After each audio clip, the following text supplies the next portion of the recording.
The title of this video is Practice is 100% Essential. I have written down what I would like to say, therefore I will be reading for this video. The first question is, practice is 100% essential for what? The answer is, practice is 100% essential to bring the following to a final end, so that the following can never reappear in all of eternity. Number 1, the ego illusion. Number 2, all suffering and sorrow. Number 3, the illusory appearances that are called the universe, the world, planets, stars, the body, humans, animals, plants, etc.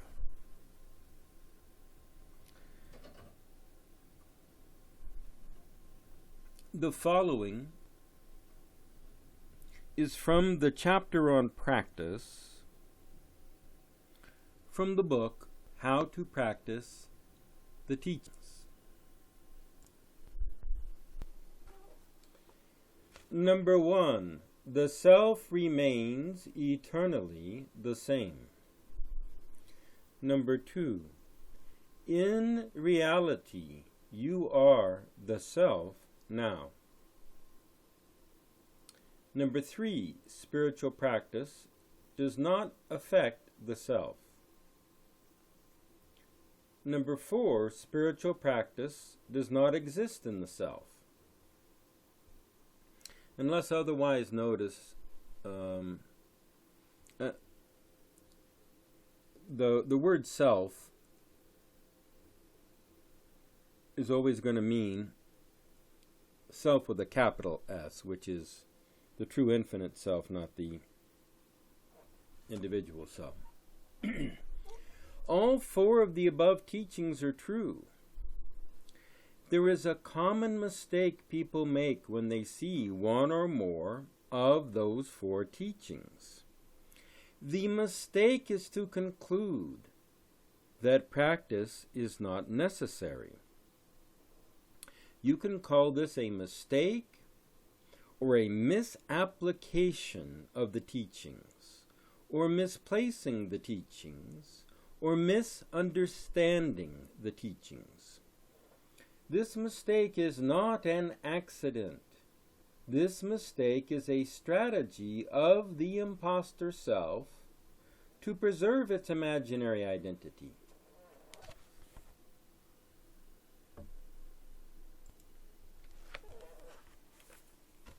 The purpose of spiritual practice is to bring the imposter self to a final end.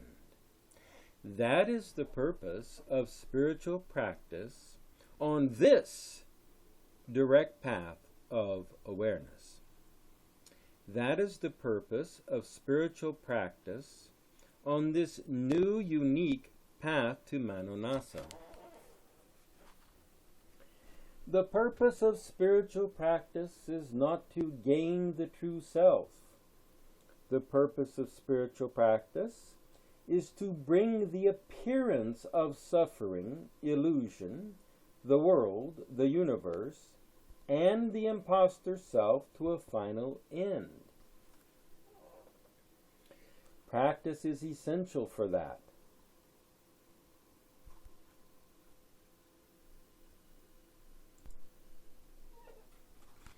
The book, The Importance of Practice and Effort, is a collection of quotes by 7 sages, pointing to these facts. Number 1, practice is essential for Manonasa to occur.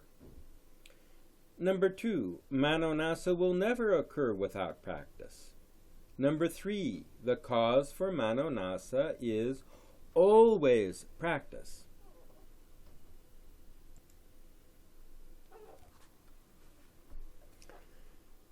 The practice is done by the imposter self. The imposter self can come to the insight that it needs to come to a final end.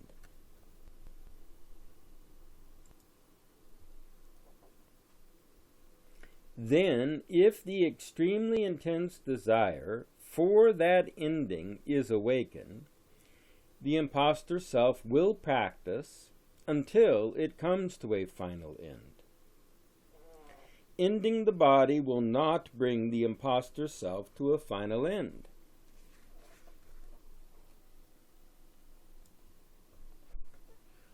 Only the direct spiritual practice will bring the imposter self to a final end.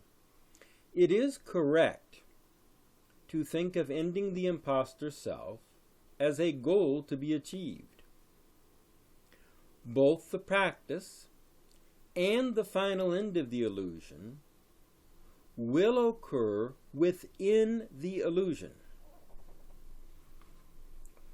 When the illusion comes to its final end, it can never return. What remains when the illusion comes to its final end is infinite, eternal awareness, love, bliss. Those are 5 words for one awareness. There are people who say, since the illusion is not real, we need not do anything to end it. That is a mistake, and that is an ego preservation strategy.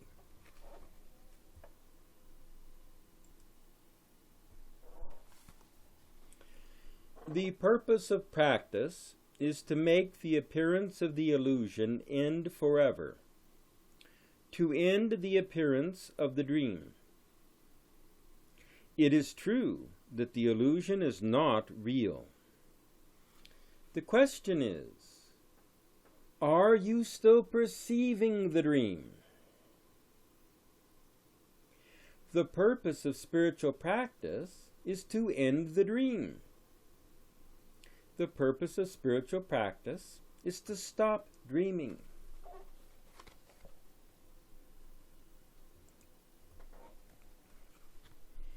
Both the dream that humans call waking and the sleeping dream ends when the ego illusion ends. The purpose of spiritual practice is not to wake up in the dream. The purpose of spiritual practice is to wake up from the dream. The purpose of spiritual practice is to never have the illusion appear again in all of eternity. You may have heard of cases where someone supposedly attained the final end without practice. Take Ramana Maharshi, for example. He had a very fast, brief experience that ended the ego. His wondering, what is it that dies, etc., during that brief experience is a kind of practice. When people asked him how could he have attained that without having done any kind of spiritual practice previously in his life, he said it must have been due to practice done in the past. He was referring to past lives, since he had not done any spiritual practice up to that point in this life.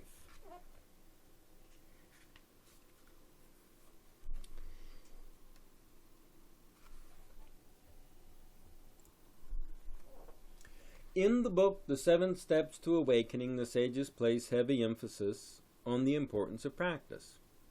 The quotes in the book, The Importance of Practice and Effort, were collected for the purpose of showing people what most people block out.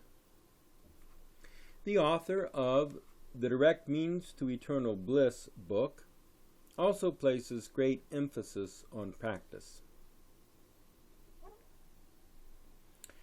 Although one should focus on bringing the imposter self to a final end in this life and not in the next imaginary life, the example of Ramana Maharshi shows that even if one does not succeed in bringing the imposter self to a final end in this life, It does not mean that spiritual practice has been wasted.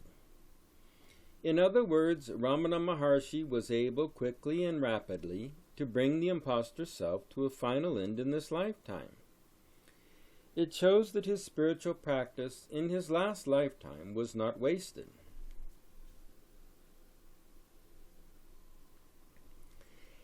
There are thousands of spiritual teachers that people believe have brought the ego illusion to a final end, who have not brought the ego illusion to a final end. No behavior reveals if someone has or has not brought the ego illusion to its final end. The self has no body. The behavior of a body has nothing to do with the self. People will think this teacher is self-realized, but some other teacher is not self-realized because of some behavior. This teacher obviously still has ego. The people think based on something that teacher says or some action performed by that teacher. This is a mistaken view. Behavior has nothing to do with determining if someone has or has not attained Manonasa. However, behavior has everything to do with determining if one will or will not achieve Manonasa. Dropping all unnecessary activities and using all of the free time thus created to do the most direct spiritual practice will lead to Manonasa. Wasting time will lead to trillions of future imaginary lifetimes, and Manonasa will still not have occurred.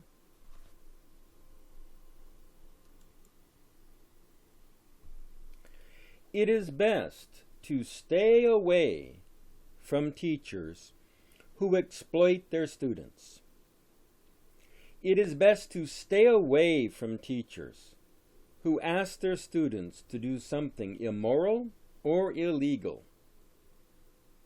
However, none of that has anything to do with determining if someone has or has not attained Manonasa.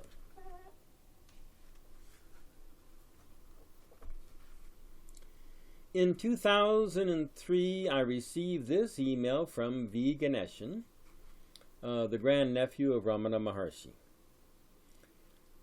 The path of knowledge is the highest and the purest teaching in the realm of spirituality.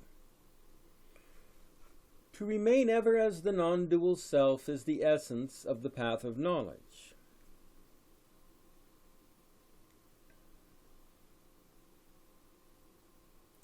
Swami Vivekananda said, if taken as theory, the teachings of non-duality is a millstone around one's neck. But if put into practice, it is liberation itself. Bhagavan Ramana Maharshi lived this truth every moment of his 54 years living at Arunachala. His last instructions, quote, put the teaching into practice, unquote, to the 20 and odd old devotees who approached him for his final message. Books written on the path of knowledge are therefore only signposts. One has to practice it every moment of one's life.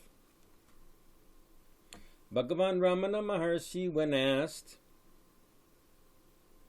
how to progress in spiritual practice, replied, quote, practice, practice, practice, unquote. The above was the email I received from V. Ganeshan in 2003. I guess I should say, since I'm reading a recording, what I just read on this recording is the email I received from Veganishin in 2003. Sometime later, I asked Ganeshan, "How did you learn about those final instructions from Sri Ramana?" He told me those devotees told him. That is not surprising because, over a period of decades, Veganishan interviewed more than 400 devotees of Ramana Maharshi.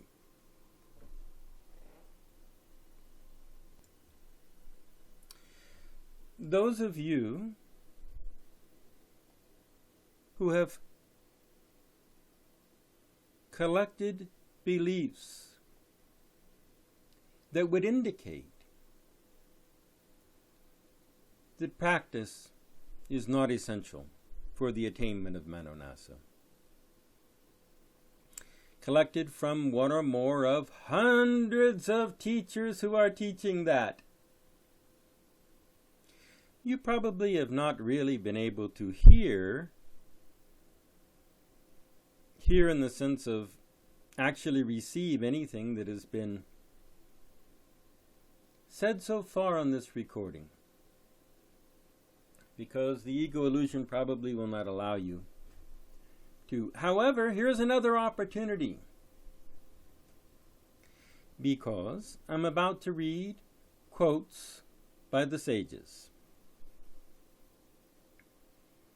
So maybe you could at least try and be open-minded that there might be some possibility that those hundreds of teachers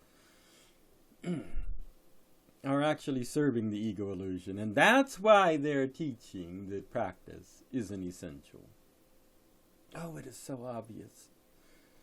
Since practice is 100% essential to attain Manonasa, of course, and since most humans, the desire to preserve the ego illusion is so much greater than the desire to bring it to a final end, of course they're going to seek hundreds of teachers who are teaching that practice is not essential. It is so obvious, but it isn't obvious because the ego's going to block all this, isn't it, in most humans. But here we go. Here's another chance. Here's another chance. Quotes by the sages.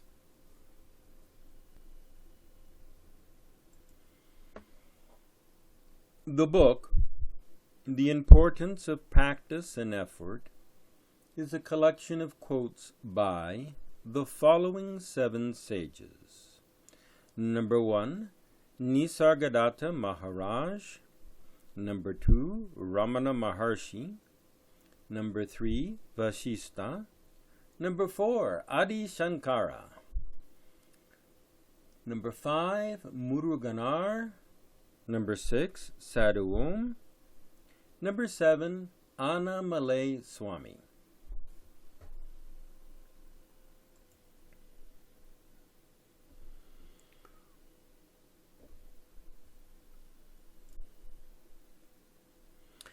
What all of the quotes in the book, The Importance of Practice and Effort, have in common is they are telling you to do something. They are describing an action you should take. They are stating that because you're doing something and your action are 100% essential.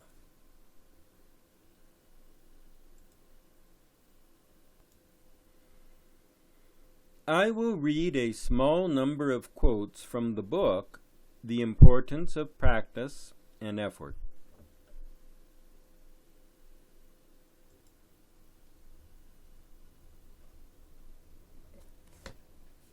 The following quotes are by Nisargadatta Maharaj. You want immediate results. We do not dispense magic here. Everybody does the same mistake, refusing the means but wanting the ends.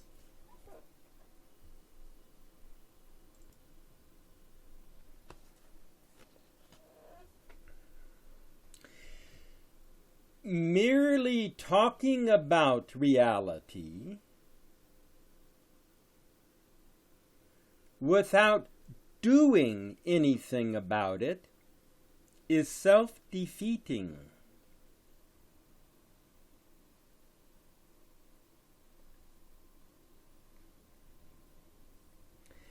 I cannot solve your problem by mere words.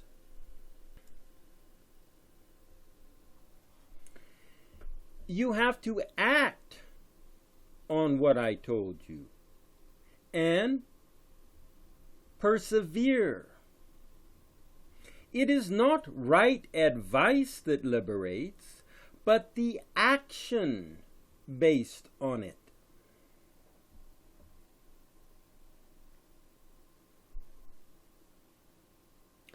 By doing, you succeed, not by arguing.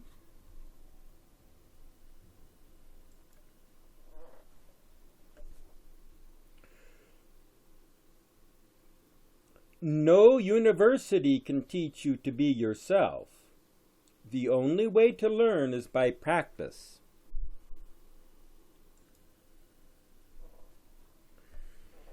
You have to be very alert, or else your mind will play false with you. It is like watching a thief.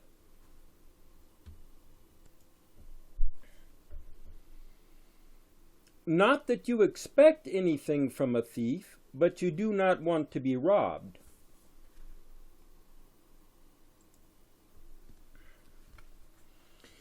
Freedom cannot be gained nor kept without will to freedom. You must strive for liberation. The least you can do is uncover and remove the obstacles diligently. If you want peace, you must strive for it.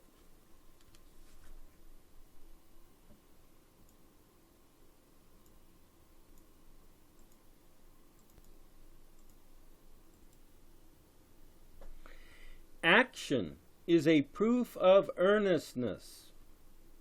Do what you are told diligently and faithfully, and all obstacles will dissolve.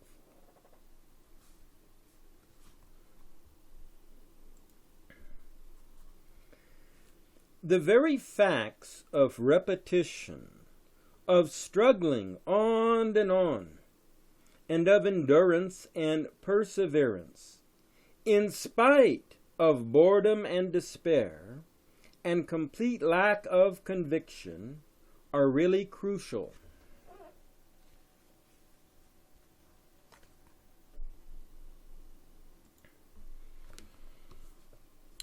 Faith is not blind, it is the willingness to try. Try and try again. No external activity can reach the inner self. Worship and prayers remain on the surface only.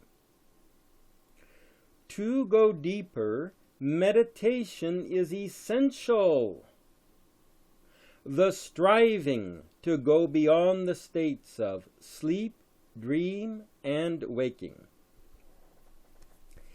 In the beginning, the attempts are irregular, then continuous and intense, until all obstacles are conquered.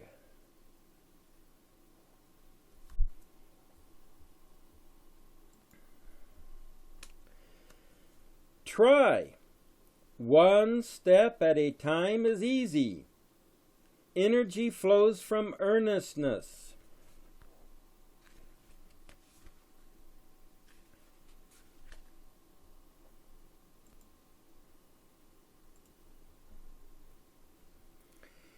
It is the doing, as I tell you, that will bring light, not my telling you.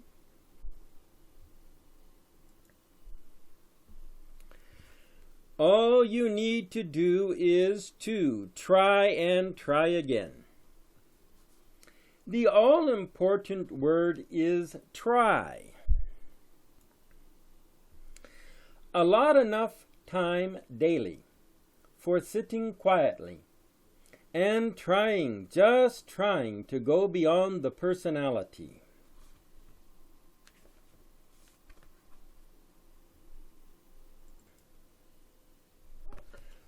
When I met my guru, he told me, "You are not what you take yourself to be.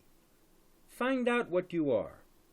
Watch the sense I am. Find your real self."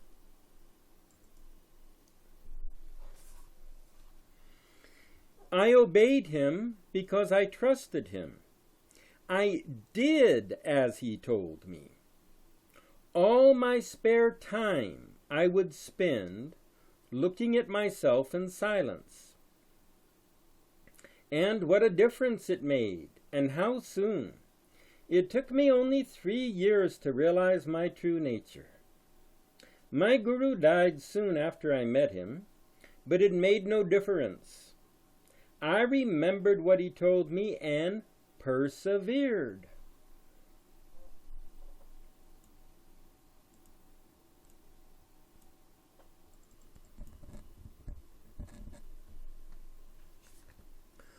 Only what you discover through your own awareness, through your own effort, will be of permanent use to you.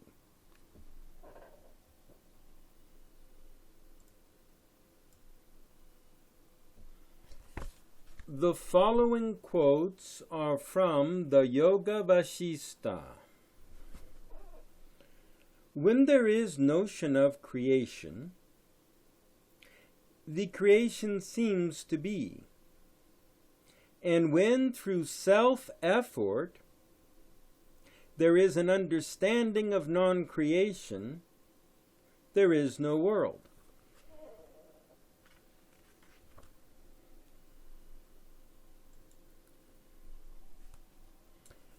The objective universe is delusion or illusion. It does not disappear except through persistent practice. Abandon your reliance on fate or gods created by dull-witted people, and by self-effort and self-knowledge, make the mind no mind.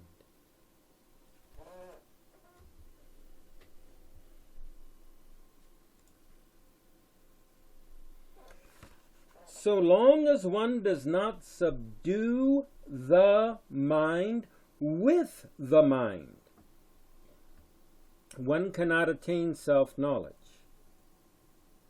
And as long as one entertains the false notions of I and mine, so long sorrow does not come to an end.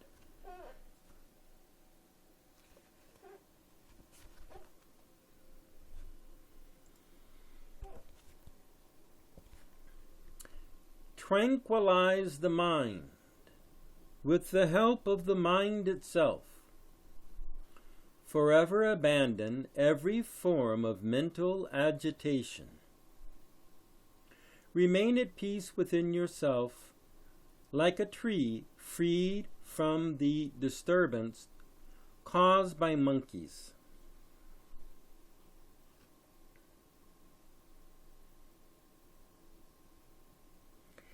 It is not possible to kill the mind without proper methods.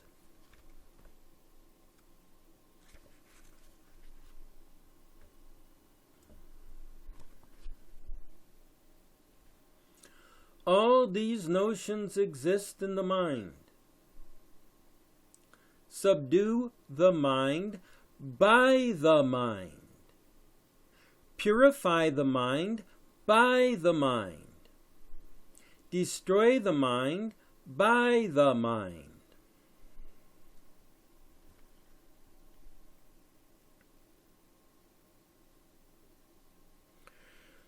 Know that all that you experience in the name of mind, ego sense, intellect, etc., is nothing but ignorance. This ignorance vanishes through self-effort.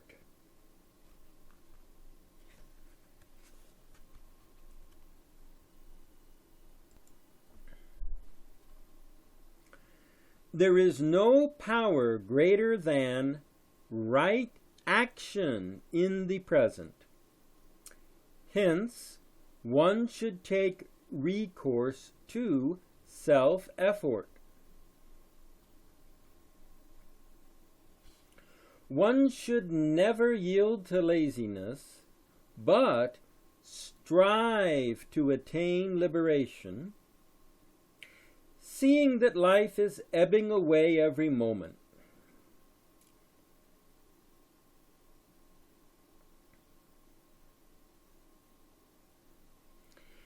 By self-effort, acquire wisdom, and then realize that this self-effort is not without its own end, in the direct realization of the truth.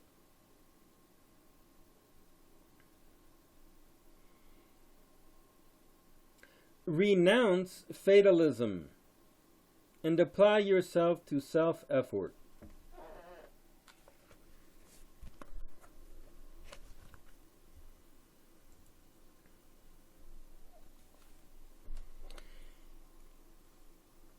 If one's intelligence is established in this truth concerning the infinite consciousness, it reaches the supreme state of liberation.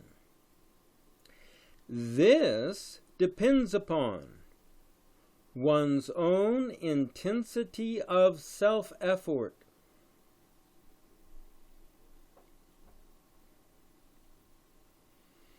By intense self-effort, it is possible to gain victory over the mind.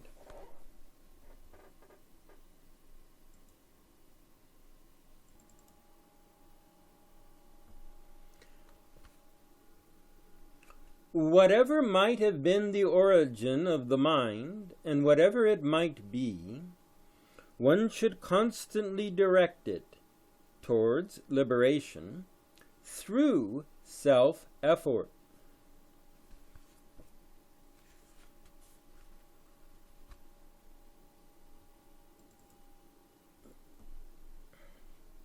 By their own self-effort, millions of beings have attained liberation.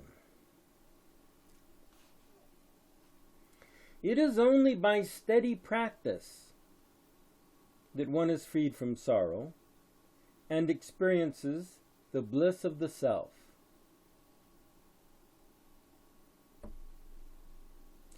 However difficult it may be to reach this state, strive for it.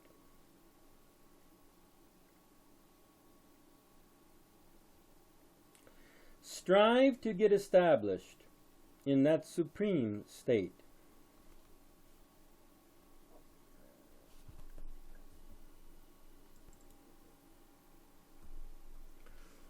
One should abandon the false dependence on divine intervention,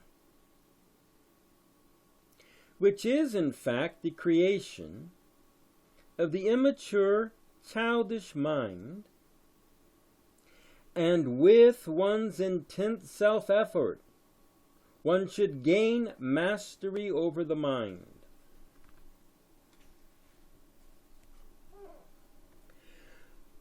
The wayfarer does not despair at the sight of the long road ahead, but takes one step at a time.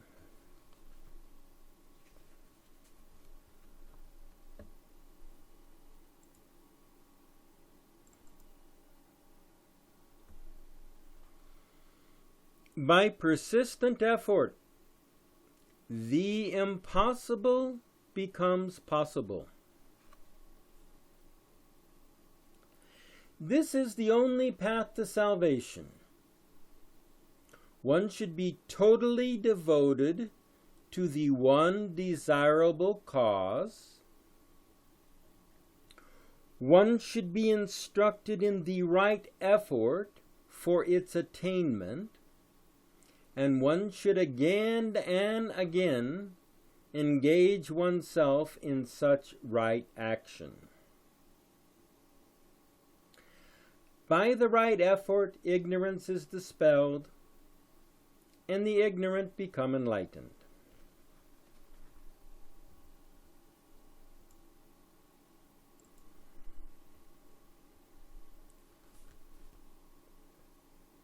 One surely gains that for which one strives. If one neglects it, he loses it. The mind flows along the course of wisdom or of ignorance, in whichever direction you make it flow.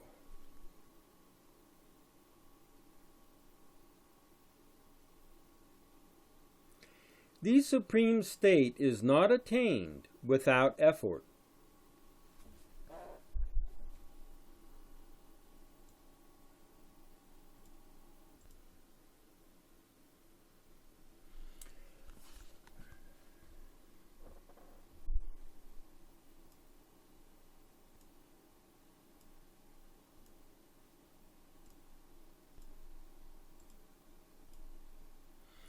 The following quotes are by Ramana Maharshi.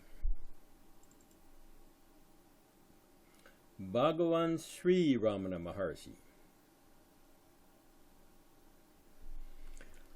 The one then in deep, dreamless sleep is also now awake. There was happiness in deep, dreamless sleep, but misery in wakefulness. There was no I thought in deep, dreamless sleep, but it is now while awake. The state of happiness and of no I thought in deep dreamless sleep is without effort. The aim should be to bring about that state even now. That requires effort.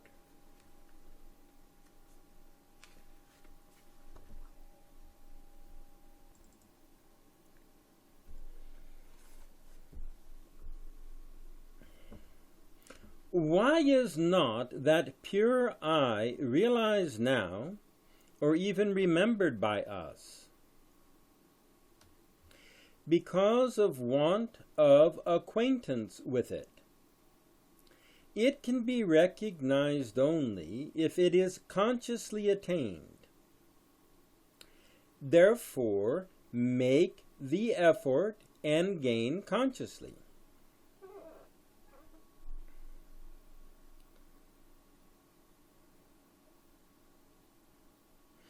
All efforts are for eliminating the present obscuration of the truth.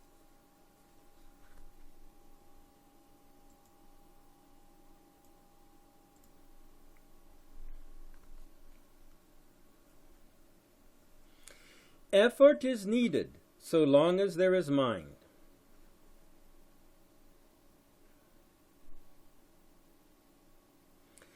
Even a single effort to still at least a single thought, even for a trice, goes a long way to reach the state of quiescence. Effort is required, and it is possible in the waking state only.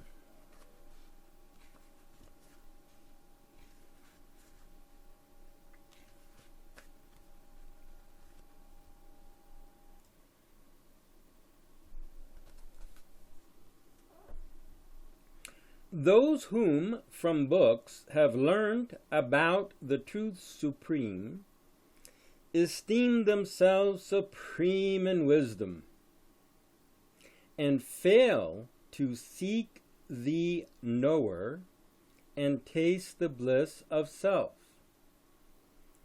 But test and measure the silent sage.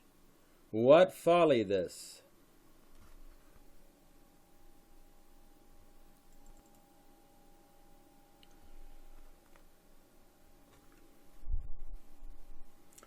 holding in their hands the mirror, the scripture which declares, "The self alone is to be known." Many, alas, study with care the text and commentaries. Only few seek the self and gain true life.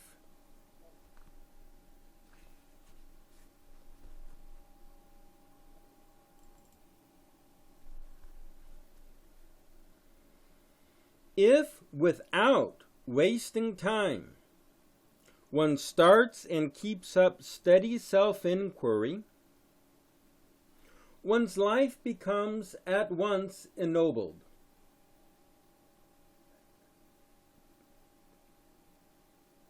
One is no more this wretched body, and there wells up within one's heart a sea of bliss supreme.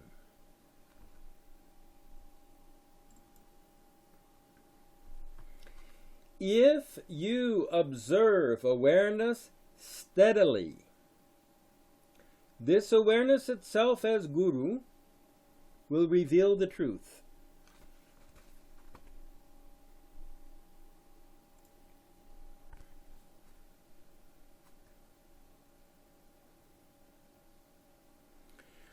Instead of looking outward at objects, you observe that looking.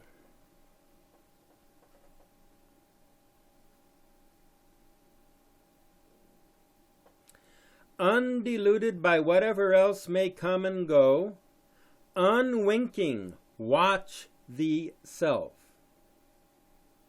Because the little fault of forgetting for one moment one's true being as pure awareness brings tremendous loss.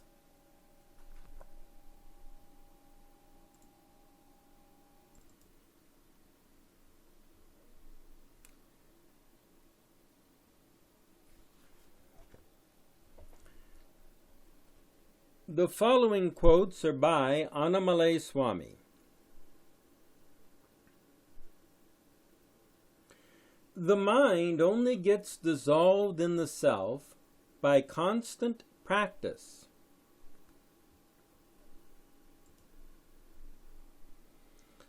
At that moment, the I am the body idea disappears, just as darkness disappears when the sun rises. The desire for enlightenment is necessary, because without it you will never take the necessary steps to realize the self. A desire to walk to a particular place is necessary before you take any steps. If that desire is not present, you will never take the first step. When you realize the self, that desire will go.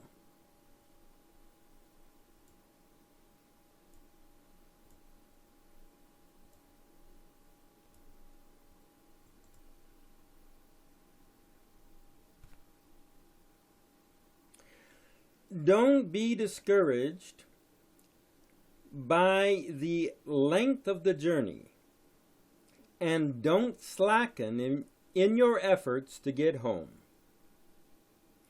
Don't be discouraged by the length of the journey, and don't slacken in your efforts to get home.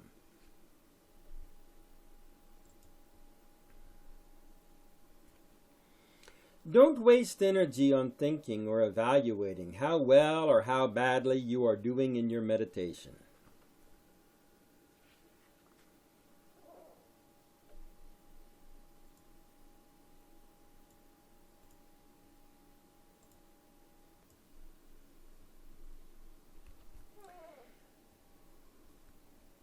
You must have a lifelong commitment to establish yourself in the self.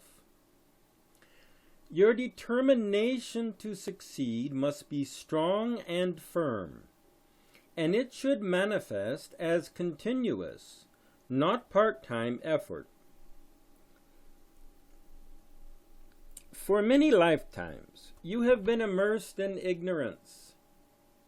You are habituated to it. All your deeply rooted beliefs, all your patterns of behavior, reinforce ignorance and strengthen the hold it has over you. This ignorance is so strong, so deeply enmeshed in all your psychological structures, it takes a massive effort over a long period of time to break free from it. The habits and beliefs that sustain it have to be challenged again and again.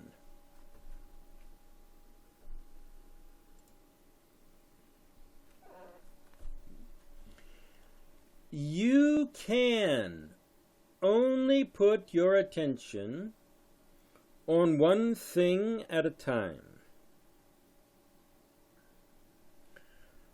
While it is on the mind or body, it cannot be on the self. Conversely, if you put attention on the self and become absorbed in it, there will be no awareness of mind and body.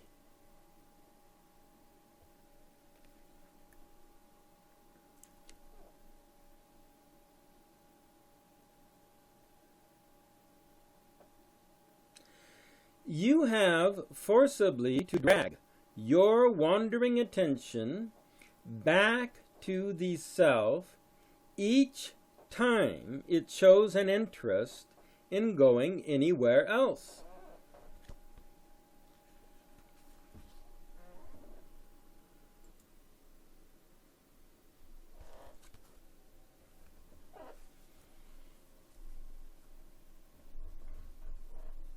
The following quotes are by Sadhu Om. Temporary quiescence of the mind is temporary quiescence of misery, and permanent destruction of the mind is permanent destruction of misery. That is, the mind itself is misery. Hence, let us find out what is to be done to destroy the mind.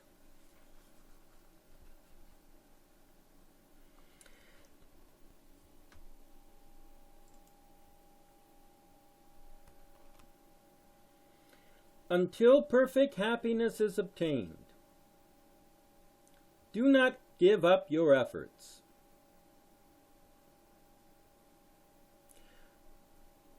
Know the way to experience always and uninterruptedly that happiness which is you and which exists and shines within you as your real nature.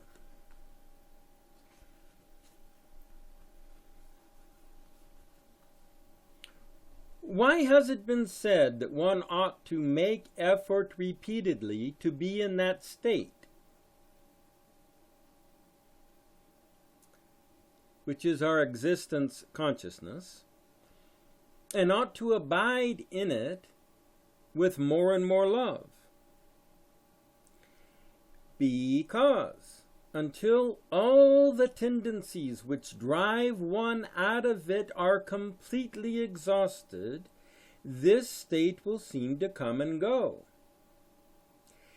Hence the need for continued effort and love to abide in the self.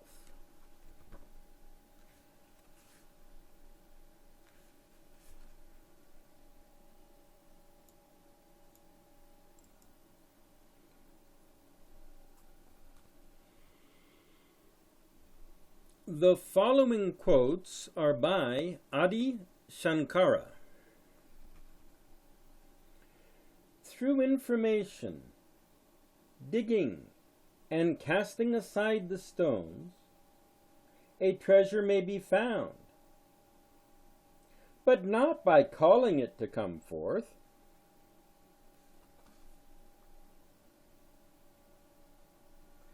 Let the wise one strive after freedom, giving up all longing for sensual self-indulgence.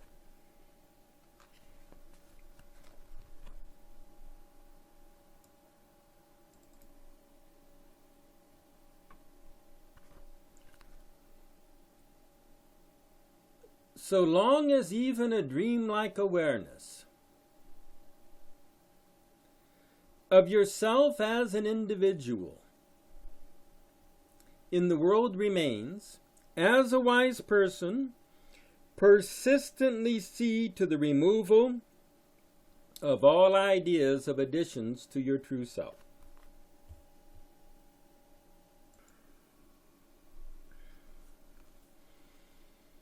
By achieving the purity of an habitual discrimination and dispassion, the mind is inclined to liberation. So the wise seeker after liberation should first develop these.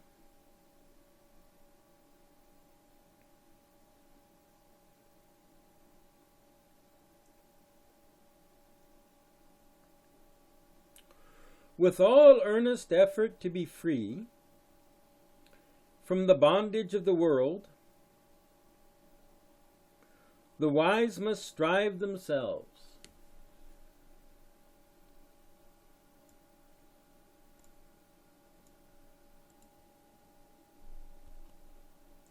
If you really have a desire for liberation, avoid the senses from a great distance, as you would poison, and continually practice the nectar-like qualities of contentment, compassion, forbearance, honesty, calm, and restraint.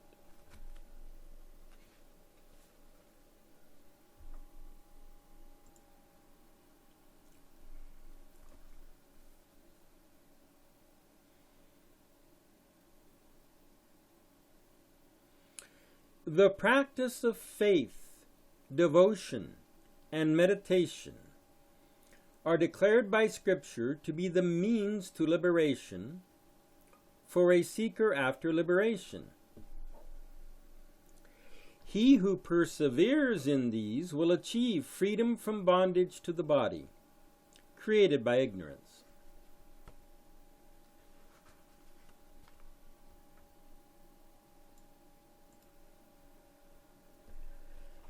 The wise man should always strive for the cessation of thought.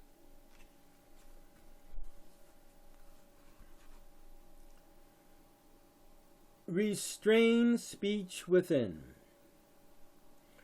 Restrain the mind in the understanding, and restrain the understanding in the consciousness that observes the understanding.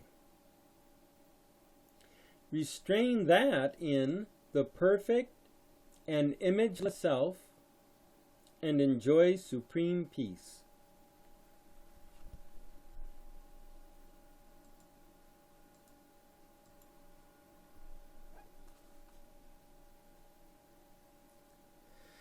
Entering the purified inner organ,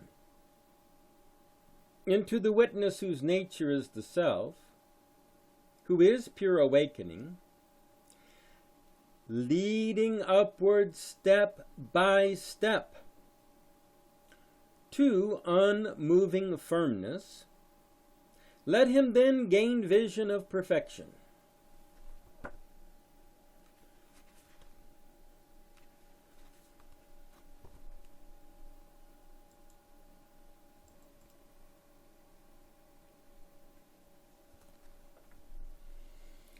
One who desires to obtain liberation should practice meditation unceasingly until all the wrong ideas that arise in the mind as to the nature of the self are completely eradicated.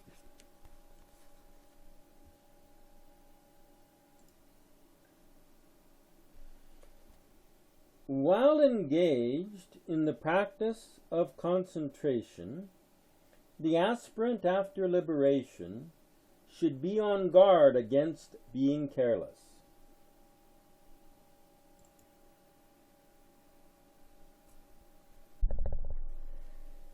The wise should not abstain from the pursuit of the knowledge of the self, even for a moment.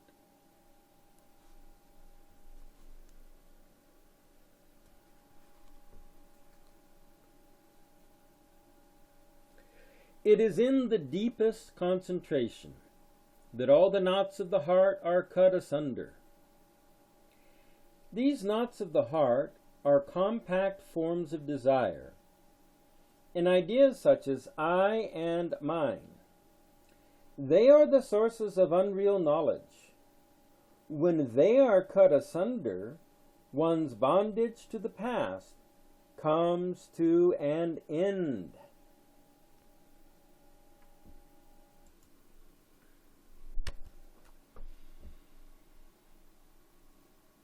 Be ever more intent upon practicing the deepest concentration. Burn up all the obstacles that are caused by delusion. Take your fill of delight in the bliss of the eternal, which is the nectar of immortality.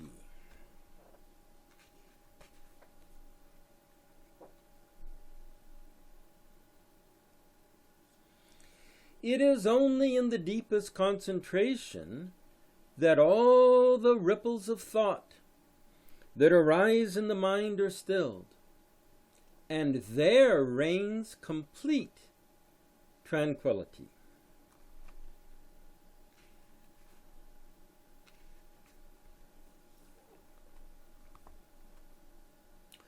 No one is freed from the distress of this transmigratory existence simply by understanding the meaning of the sentence.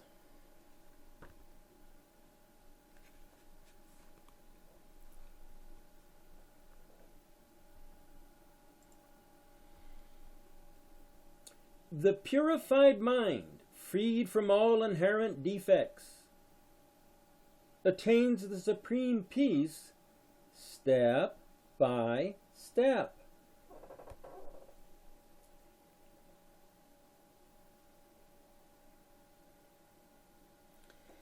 In order to attain the main objective, one should make use of the requisite means to it. For in the absence of the means, the goal cannot be achieved.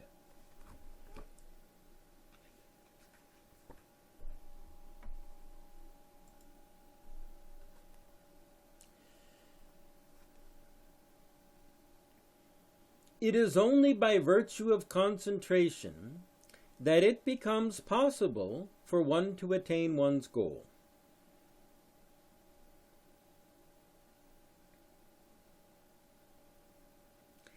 As an aid to the attainment of the supreme peace,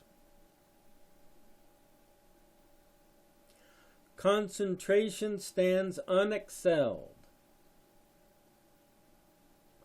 At no time can the aspirant after liberation afford to dispense with concentration.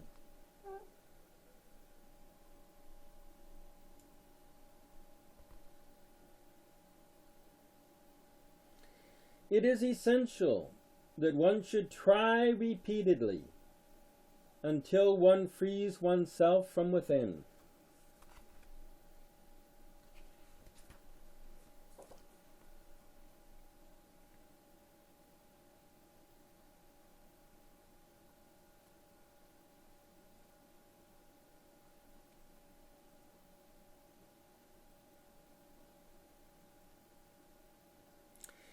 Let the aspirant keep his mind pure so that it may be favorable to the achievement of progress.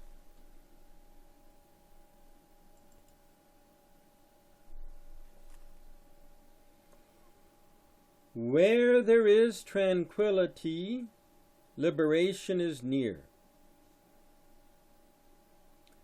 Strive earnestly to attain tranquility of mind by means of self-control.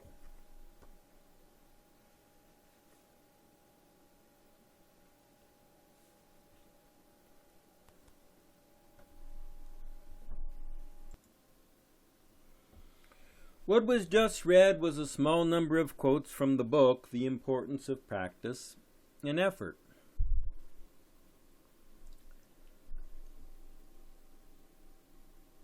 Here is a summary of almost every spiritual and religious teaching that has ever existed in the history of mankind.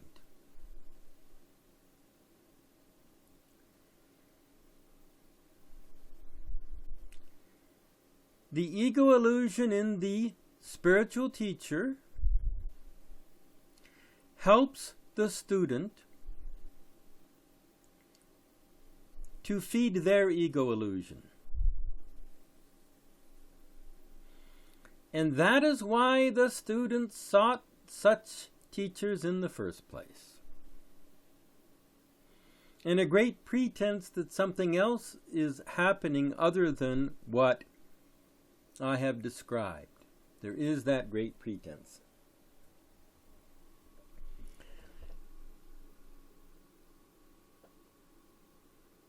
How the ego illusion is fed by the spiritual and religious teachings of the past would, if one really wanted to cover it, what would it take? 1,000 hours going into detail. But right now, for this recording, the focus is on one particular subject. So,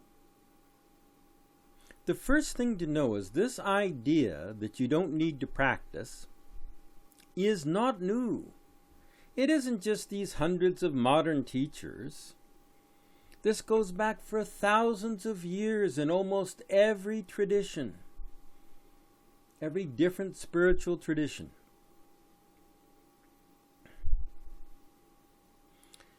Christ says, love the Lord thy God with all thy heart, mind, and soul.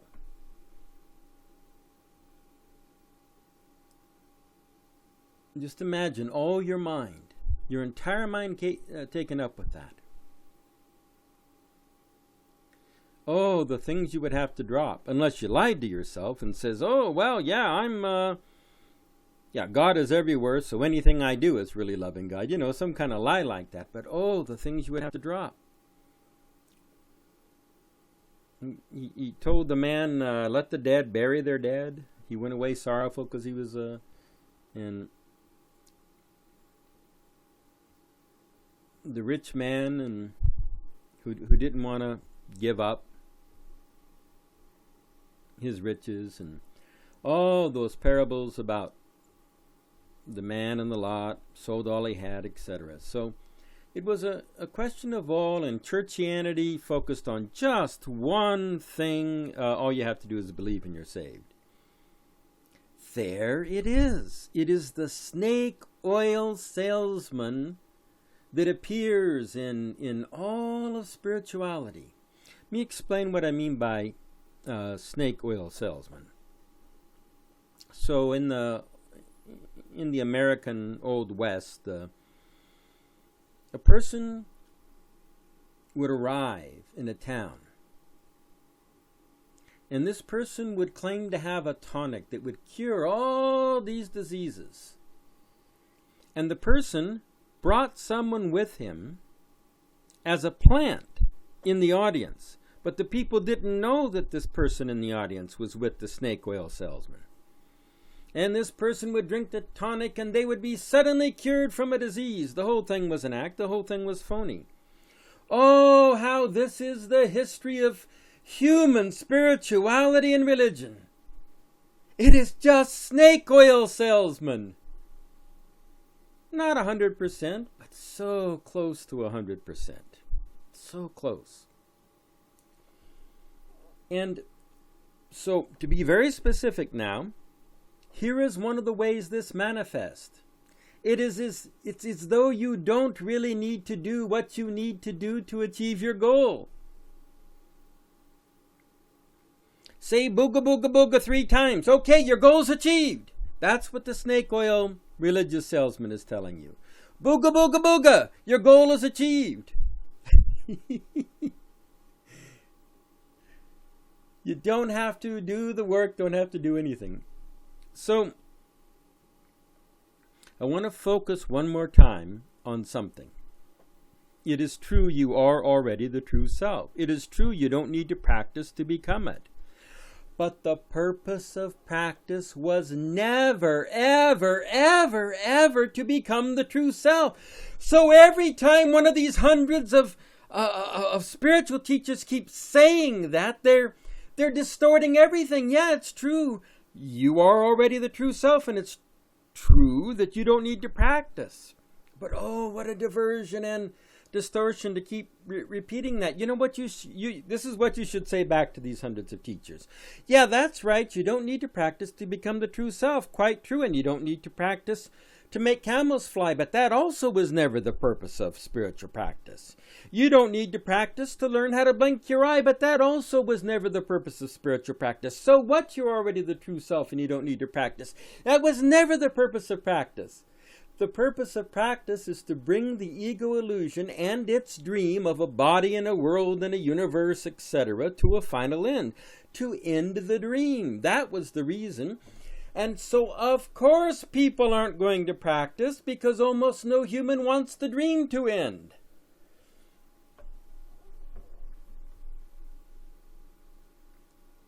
So, the history of spirituality. Billions of human beings with thousands of layers of self-deception go to see a spiritual teacher with thousands of layers of self-deception, and those layers help each other to flourish. There is a solution to all this. Awaken the extremely intense desire for liberation is the primary solution that will solve all the obstacles, and great self-honesty will come with it, and then you can see these ego lies and tricks and move beyond them.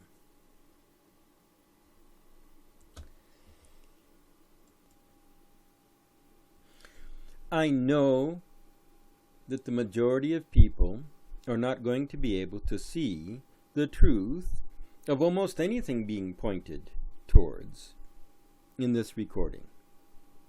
But there is a solution, and that is the awakening of the extremely intense desire for liberation and the self-honesty that it brings. And seeds can be planted here.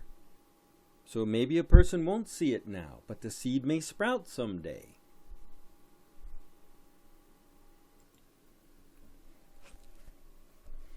The book, How to Practice the Teachings, has 8 teaching stories that I created for the purpose of helping people to see that which people are usually never willing to see.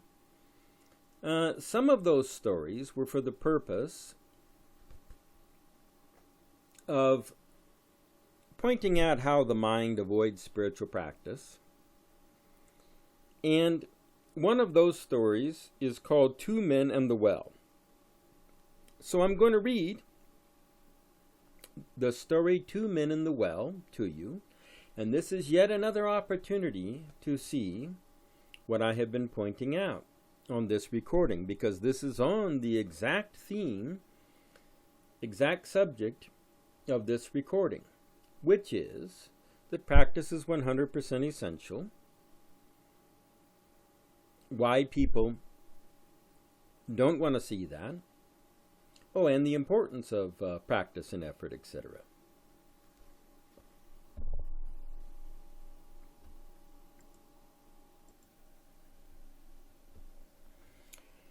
Two Men and the Well.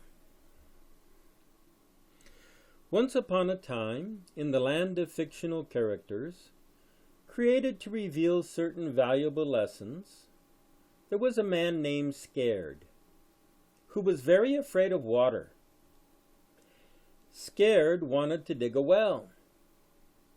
However, this set up a conflict, because on the one hand, Scared wanted to dig a well to find water, and on the other hand, Scared was very afraid of water. Scared began discussing digging a well with many people. Discussing was a way of avoiding digging the well. Thus it was Scared's fear of finding water that led him to spend his time discussing instead of digging.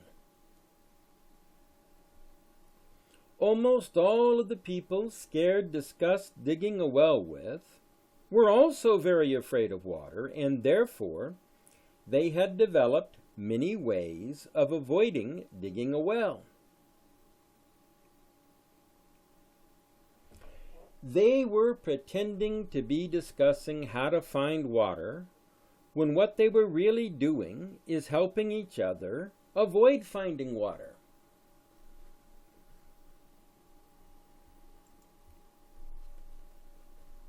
One of the people told Scared, "You do not need to dig a well to have water for your property. Grace will give you the water." Due to the fact that Scared was afraid of water, Scared was very open and receptive to this idea that grace would provide the water, and that Scared did not need to dig a well.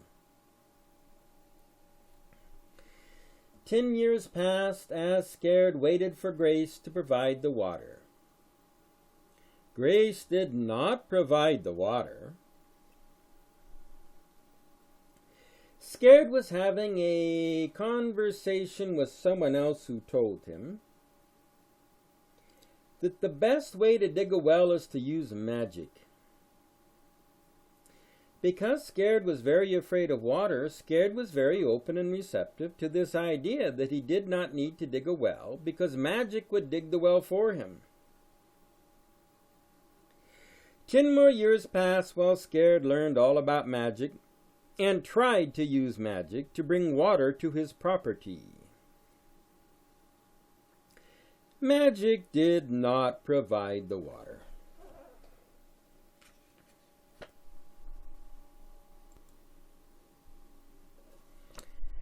Scared talked to another person who told Scared, "You do not need to dig a well. What you need is good luck, and a well will spontaneously appear on your property." Scared was very open and receptive to this idea about luck providing the water because Scared was very afraid of water. Scared spent the next 10 years reading books about how to bring good luck. Luck did not make a well appear on Scared's property.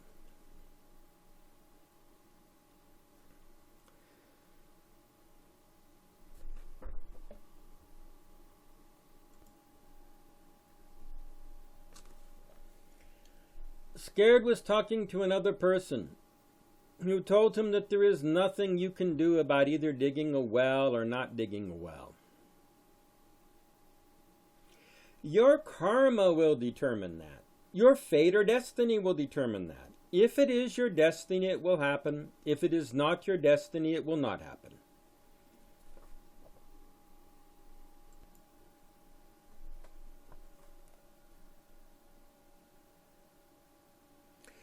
Scared was very receptive to this idea about destiny because Scared was very afraid of water. Scared had heard that his karma could be improved by doing good deeds. Scared spent the next 10 years doing good deeds. Destiny did not dig a well for Scared.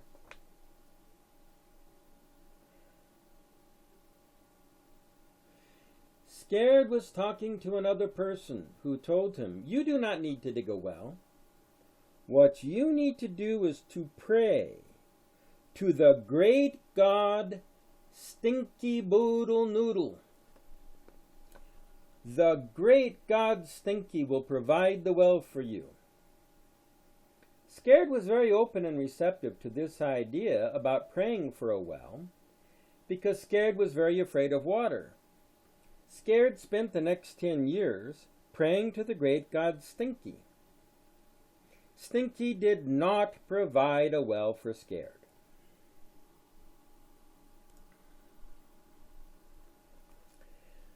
Scared talked to another person who told him, "You do not need to dig a well."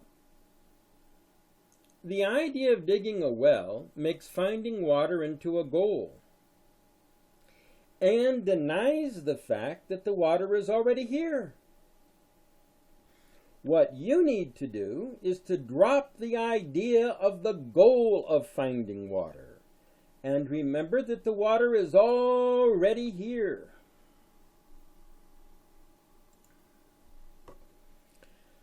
Scared was very open and receptive to this idea of dropping the goal of digging a well and remembering the water is already here, because Scared was very afraid of water. For 10 years, Scared ceased to think of finding water as a goal and continued to remember that the water is already here. Ceasing to think of finding water as a goal and remembering that the water is already here did not make water appear on Scared's property. 60 years had passed and there was still no well on Scared's property. Scared's body suddenly died.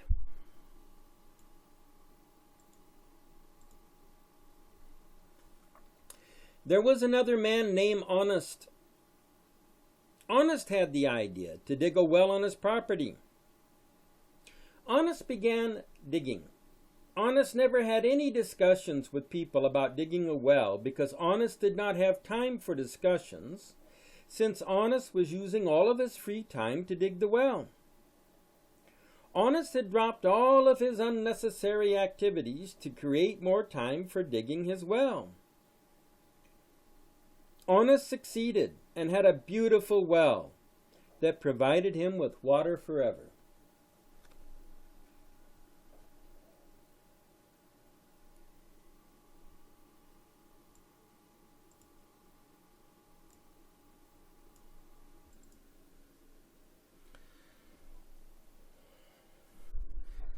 That was the story of two men in the well from the book How to Practice the Teachings. Regarding the 7 sages from the book The Importance of Practice and Effort,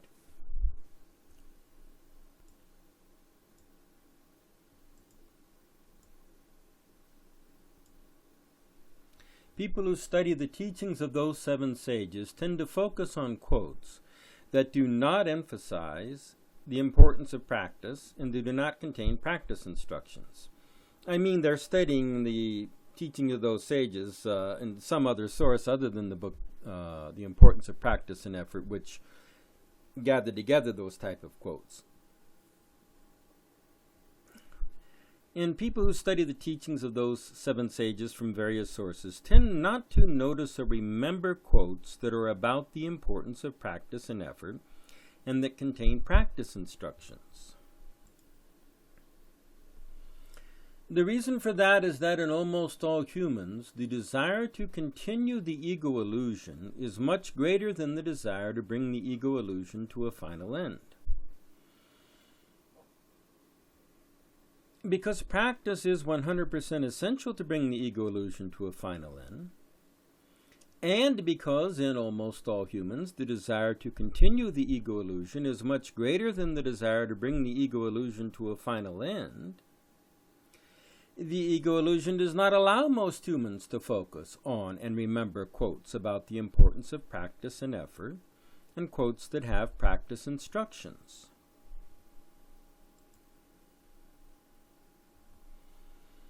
There are hundreds of teachers that teach that practice is not essential. Some of those teachers are quite popular, and the reason for that has just been explained.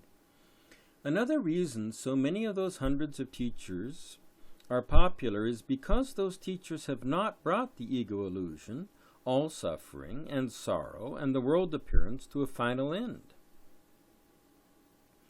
The ego illusion that has more desire to continue than it does to be brought to a final end insists upon learning from spiritual teachers who have not brought the ego illusion to a final end. Putting the quotes about the importance of practice and effort and quotes with practice instructions by the 7 sages all in one book, as was done in the book The Importance of Practice and Effort, can help some people see what the ego has not been allowing them to see.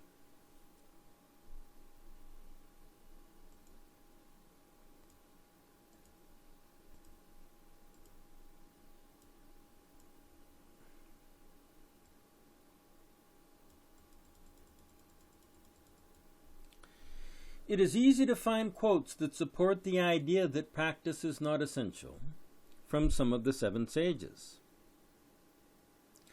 Some of the seven sages have a large number of contradictions in what are considered to be their teachings.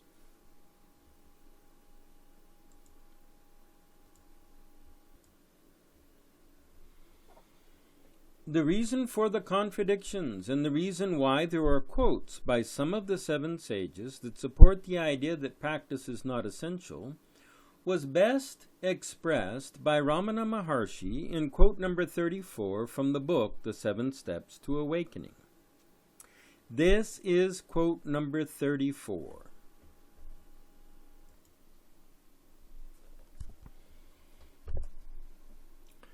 Quote, "The sage's pure mind, which beholds as a mere witness the whole world, is like a mirror which reflects the foolish thoughts of those who come before him. And these thoughts are then mistaken to be his." Unquote.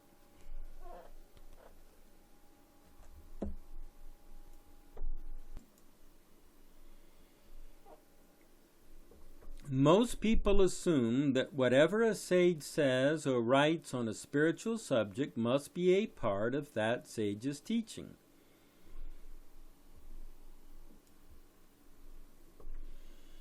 In quote number 34, Ramana Maharshi corrects that mistaken view. Thousands of pages are collected that are supposedly a sage's teaching, when in fact most of the pages are the reflection of the foolish thoughts of those who come before the sage and are not the sage's teachings, even though the sage may have spoken or written them.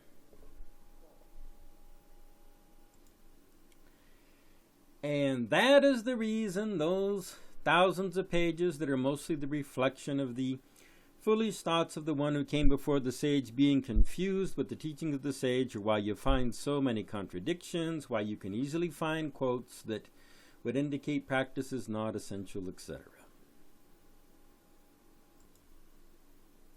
And that's also why teachings that have not had those distractions and detours and distortions and delays removed are a maze that's leading to more ego illusion.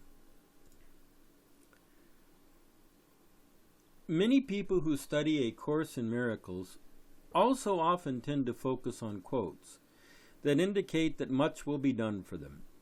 The quotes in Chapter 4 in the book, Direct Path Quotes from A Course in Miracles, puts tremendous responsibility on the individual for their own awakening.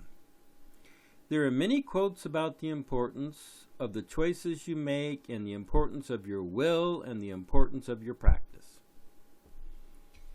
I will read a small number of quotes from Chapter 4 from the book, Direct Path Quotes from A Course in Miracles.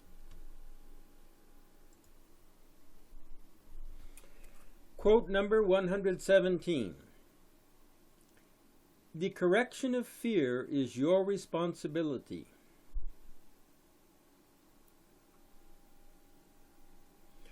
Quote number 120. "The mind returns to its proper function only when it wills to know." Quote number 122. Quote, "Many are called, but few are chosen," unquote. Should read, quote, "All are called, but few choose to listen. Therefore, they do not choose right," unquote.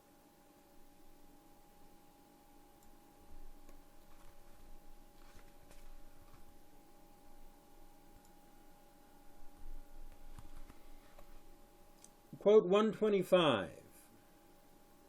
You have dreamed of a separated ego, and you have believed in a world which rests upon it. This is very real to you. You cannot undo this by doing nothing and not changing.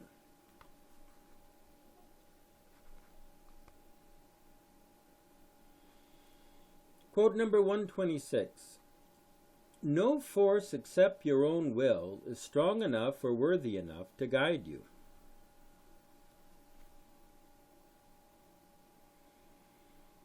Quote 128. Know you are deprived of nothing except by your own decisions, and then decide otherwise. Quote 132. Clarity of thought cannot occur under conditions of vacillation unless a mind is fixed in its purpose. It is not clear.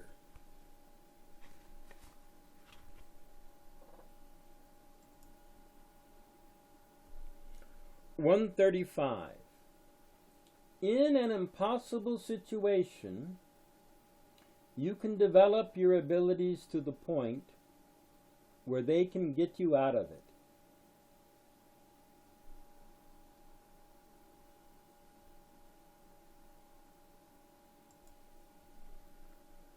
Quote 138. You have exerted great effort to preserve what you made, because it was not true. Therefore, you must now turn your effort against it.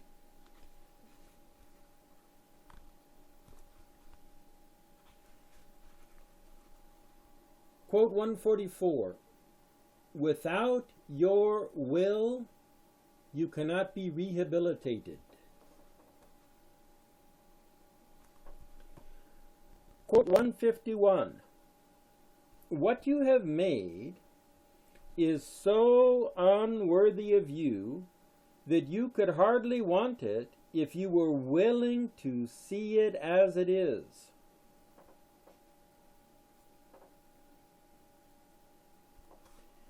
Quote 152. Reality cannot break through the obstructions you interpose, but it will envelop you completely when you let them go.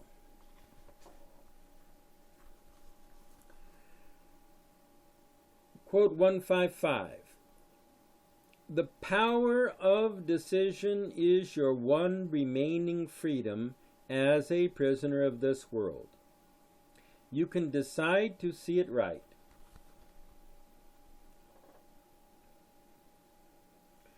Quote 157. But you who cannot undo what you have made cannot see through it. It deceives you because you chose to deceive yourselves. Those who choose to be deceived will merely attack direct approaches, which would seem to encroach upon deception and strike at it.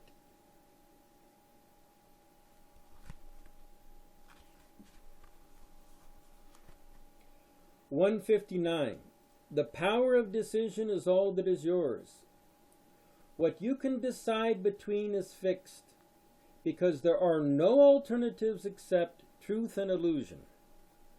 And there is no overlap between them, because they are opposites, which cannot be reconciled and cannot both be true. Yet will was given them because it is holy.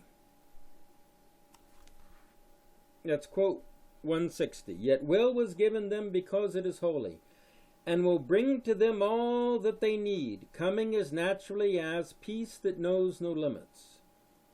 There is nothing their wills cannot provide that offers them anything of value.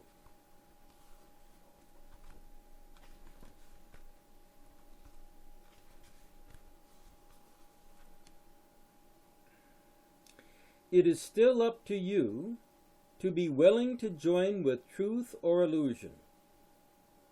But remember that to choose one is to let the other go. The holy instant is the result of your determination to be holy.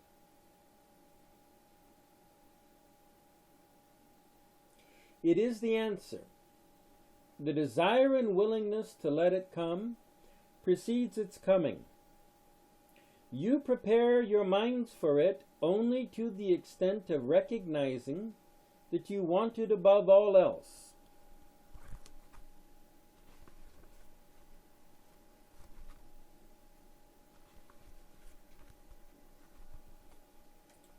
Quote 184. Trials are but lessons, which you failed to learn, presented once again.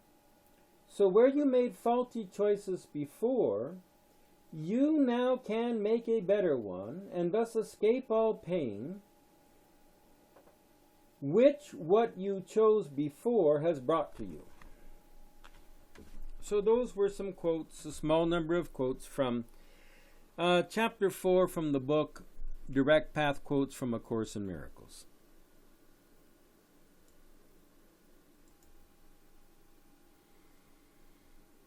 I mentioned the story of J. Krishnamurti on a previous talk. I'm going to repeat that story here because this is exactly on the subject of this recording. J. Krishnamurti was raised by Annie Besant of the Theosophical Society to be the new Messiah. He was taught many different spiritual paths for decades, starting at a young age. An organization was created called the Order of the Star for the purpose of helping this new Messiah's teachings spread. By the 1920s, it had 60,000 members.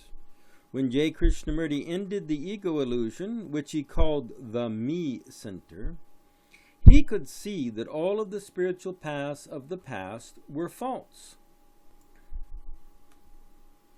Around 3,000 of the members of the Order of the Star were present on the day when J. Krishnamurti told them he was dissolving the Order of the Star. After that, he spent more than 50 years teaching, and part of that teaching was that the methods that people have been taught do not work, and that forming a belief is an obstacle to truth.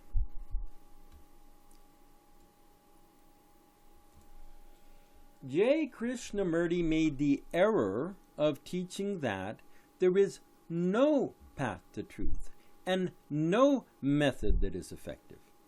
As a result of this error, not one of the people who studied J. Krishnamurti's teachings brought the ego illusion to a final end as the result of studying Krishnamurti's teachings. J. Krishnamurti, near the end of his life, knew that not one of his students had ended the Me Center. Quote, Krishnamurti, nearing his death, hooked up to an IV morphine drip because of a painful cancer, lamented that not one of his students had understood what he was saying. Unquote. According to the book 1,000 Moons, the author, Asit Chandmal, a friend of Krishnamurti, asks,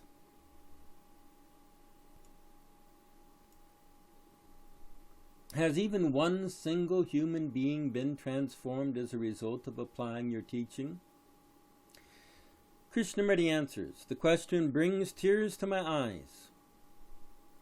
Before he died, Krishnamurti said, Where did I go wrong? No one got it. Before he died, Krishnamurti said, quote, where did I go wrong? No one got it, unquote.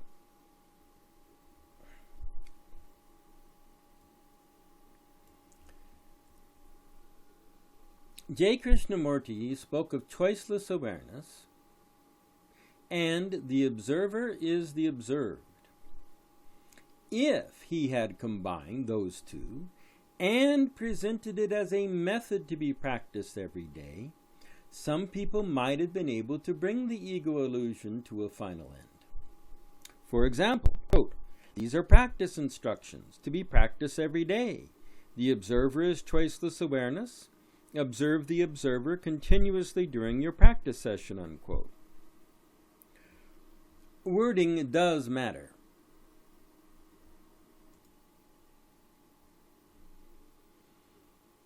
M. the Seeker studied J. Krishnamurti's teachings and attended his talks, etc. many times. However, M. attaining Manonasa was not the result of studying J. Krishnamurti's teachings. M. the Seeker loved J. Krishnamurti, and news of J. Krishnamurti's death brought many tears to M. the Seeker's eyes. There is a difference between stating that 99.88888% of all spiritual teachings and methods and practices lead to the ego illusion continuing, and saying that no effective spiritual teaching, practice, method, or path exists.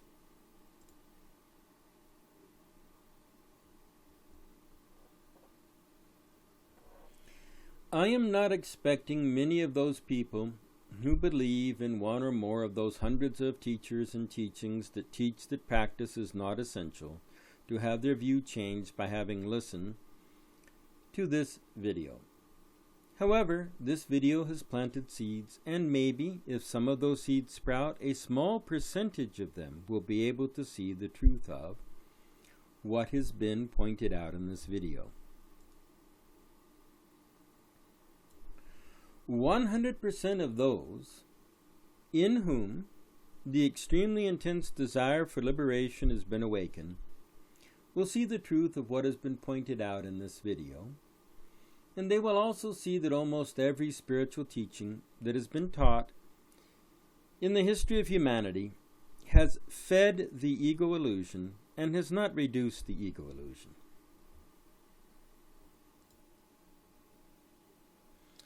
I will probably soon be making another video, and maybe it's going to be titled "The Benefits of Practice Extends to Future Lifetimes." And so you can see if I did end up making that video by clicking on the name Michael Langford, then clicking playlist, then clicking the playlist titled Talks by Michael Langford and the Teachings of the Freedom Religion. I wish you success on your spiritual journey.